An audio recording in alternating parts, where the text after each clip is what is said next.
Thank you, Mr. Toastmaster, for the evening. Fellow Toastmasters, guests, and whoever else is in the room. Tonight, I'm here to talk about a specific speech that Toastmasters requires for the Advanced Leader Bronze. And so with the Advanced Leader Bronze, there are two speeches that have to be taken from either the Leadership Excellence or Speaker Excellence manuals. So tonight I'm here to talk to you about goal setting and planning.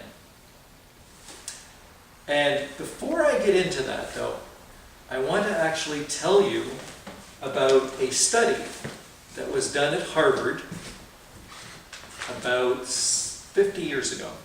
There was a group of people that the researchers wanted to follow over a period of time.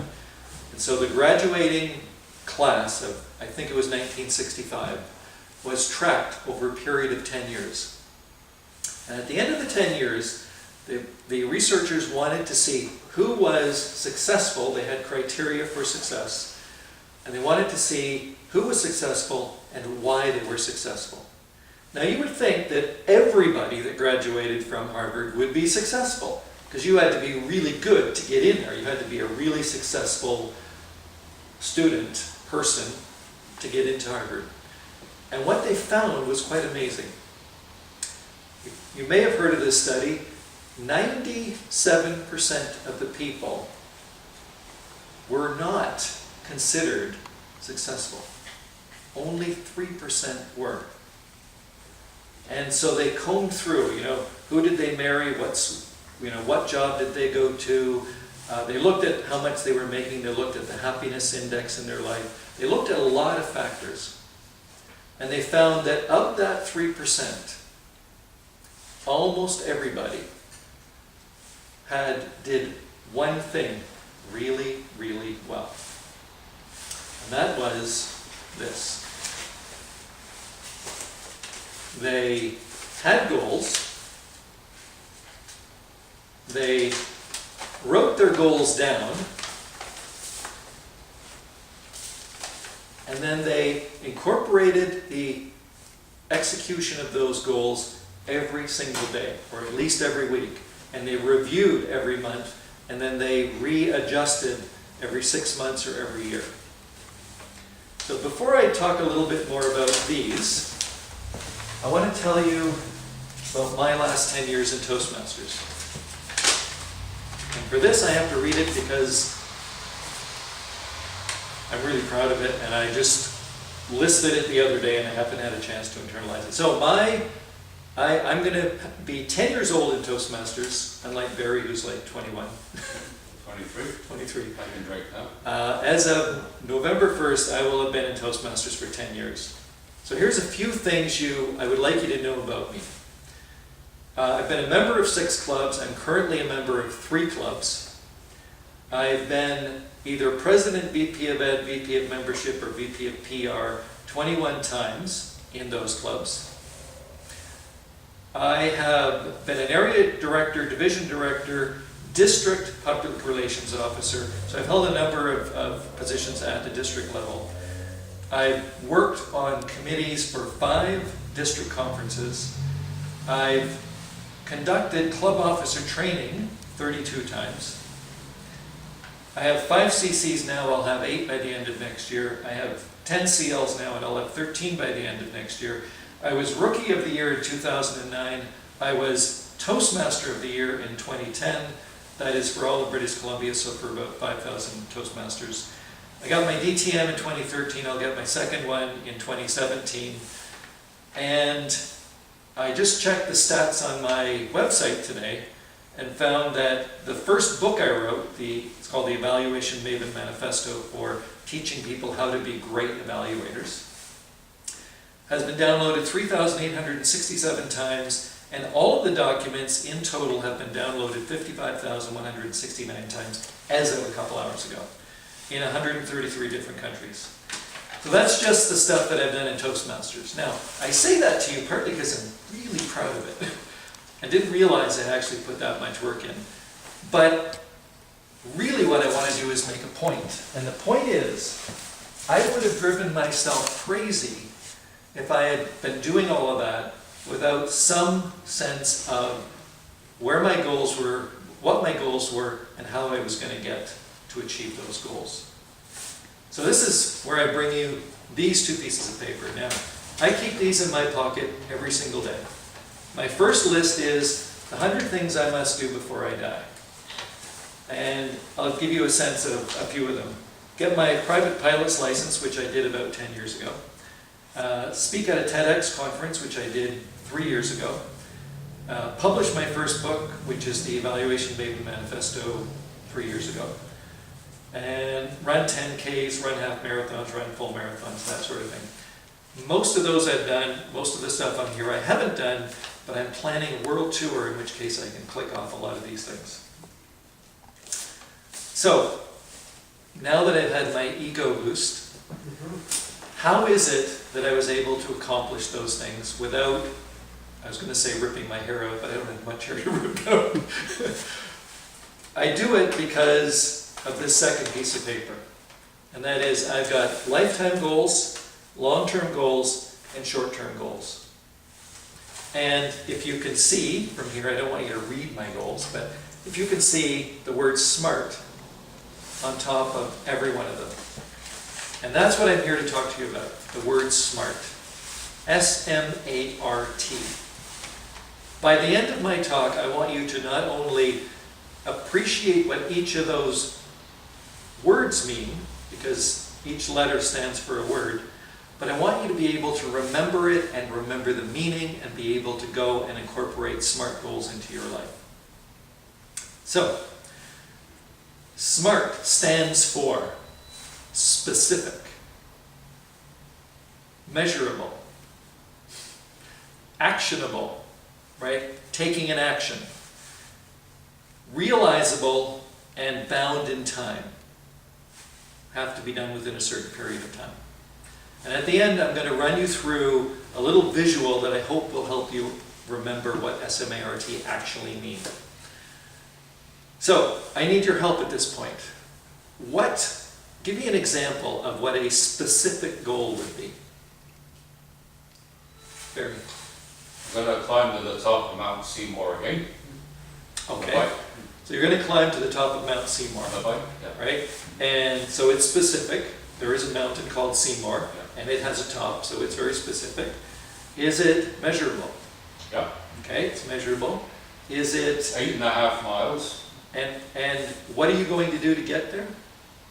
I'm going to train in stages. I'm already doing that. You're going to walk, right? That's the action. That's the action verb you're going to apply. You're going to walk, right? I'm going to walk. Yeah. Is it realizable? Oh, yes. Yes, you have 2 legs. You're a healthy guy. Yeah. And is it something you can do in a certain period of time? Yes. Okay. So would everybody say that that's a reasonable goal for Barry? Yes. All right. And you're going to take the chair. Okay. I've done Burnaby Mountain already, so that's, yeah. Okay. If I said that I was going to lift 1,000 pounds and walk it 20 feet, based on what I look like, would that be a reasonable goal to So you're balmy. Probably not, right? So let's cover this off first. S is for specific. And why do we have to be specific? Why can't we simply say, I want to have a good life? Or, I want to be the greatest speaker in the world? It's vague. It's vague. Too general. It's open-minded. It's open. It's open-ended. You can say it in French if you want.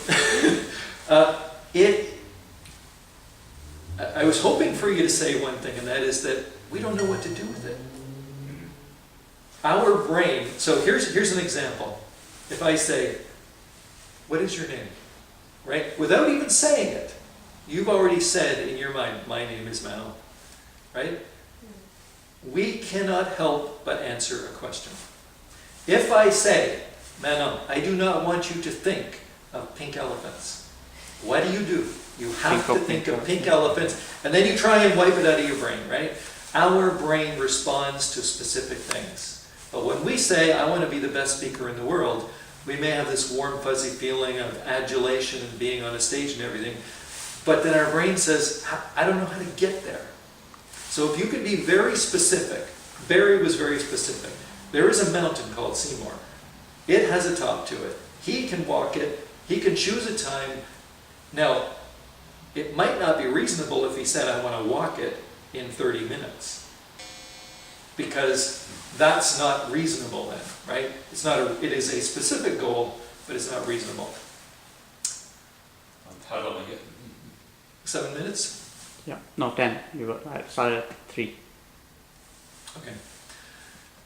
So, you have to be specific and the more specific you are in your goal, the more you're going to be able to generate ideas on how to achieve that goal. And that's the planning part, which we're going to talk about in a minute. Yes? Well, maybe I should talk after. No, I want this to be interactive. I had a goal, and it was a business that was falling apart. We were going to shut her down. I got a call from a TV announcer 3 days before we were going to shut it down, asking me to put a program on TV. I had been commuting every week down to Seattle to get some ideas. And he said, well, what are you going to do? What are you going to, he says, I'll show you a program on TV. I said, well, I'm going to be doing an around the world tour. I said, I've never done one in my life. So I ran down to Seattle. I had a pretty good idea of the nuts and bolts of the industry.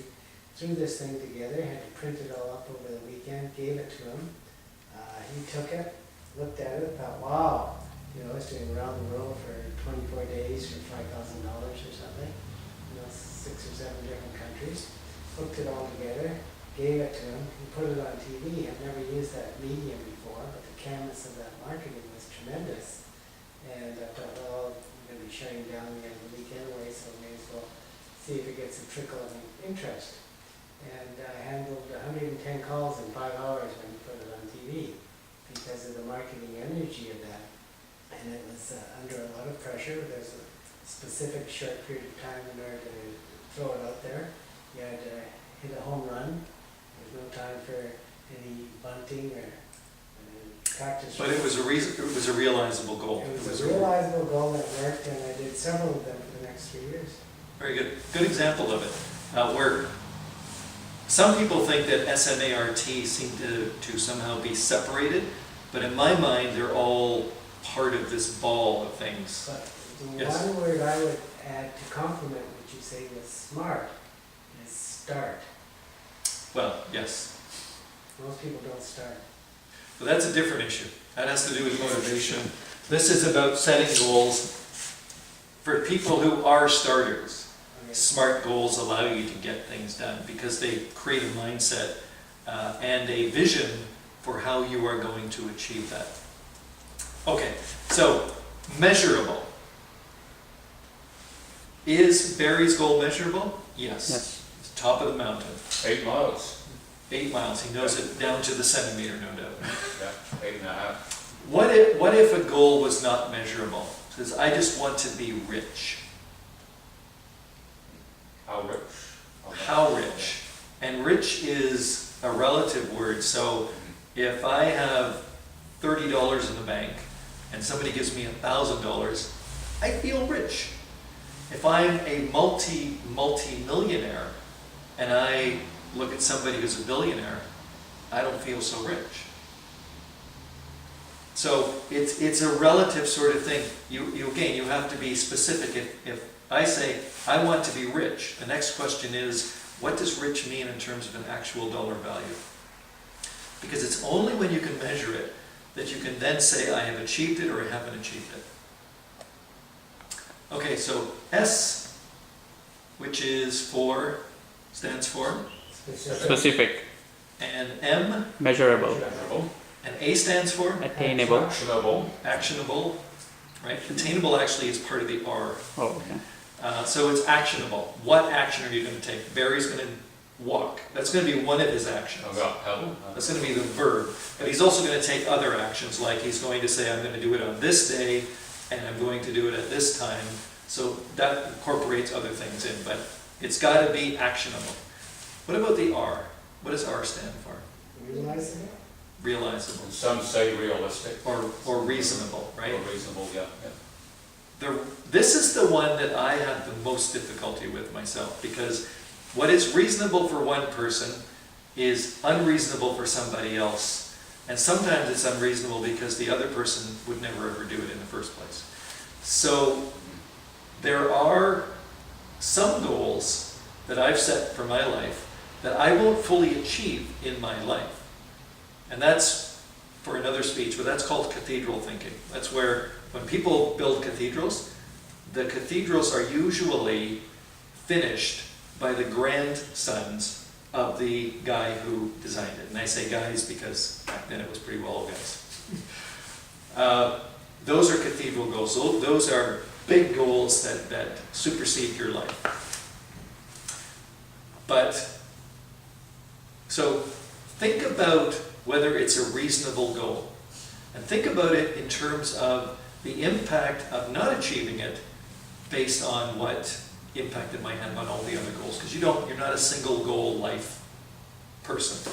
You've got many goals. So you've got to think, is this reasonable in the context of all the other goals that I have? And then of course, to go to your point to some extent, or Barry's point, you have to have a start time and a stop time. And I've been told to stop. Stop now. 20 minutes. Okay. For my next speech at another time, I will give you a visual of how to remember this, but I hope this has helped you not only appreciate what SMART goals are, but how to think them through and how to incorporate them into your life by actually writing them down and incorporating them into your everyday actions. Mr. Toastmaster.